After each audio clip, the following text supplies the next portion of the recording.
Due largely to modern day conveniences around technology, many of us have come to assume that life is easy. And yes, it is a lot easier today to communicate with friends. It's easier to order a pizza online. It's easier to do online banking. But when it really comes to the bigger things in life, doing well in school, learning how to play a sport, setting off on your career path, these are challenging life endeavors. And I think life is difficult. And when we start with that paradigm, rather than life being super easy, it really prepares us in a very realistic sense of how to navigate the world around us. This is especially true when it comes to kids.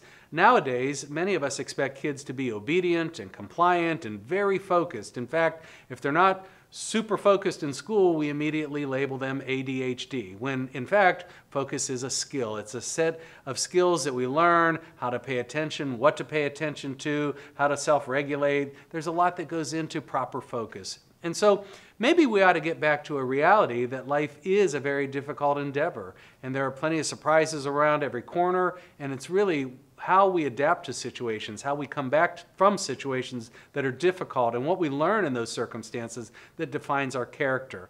But when we instead think that life should be as easy as ordering a pizza online, we actually set ourselves up for increased anxiety, frustration, and ultimately stressors that we really don't need to deal with had we had a more realistic appraisal of life. So think about the challenges of life and kind of refrain from that way of thinking that everything in life should be easy, when in fact a lot of life is actually quite difficult.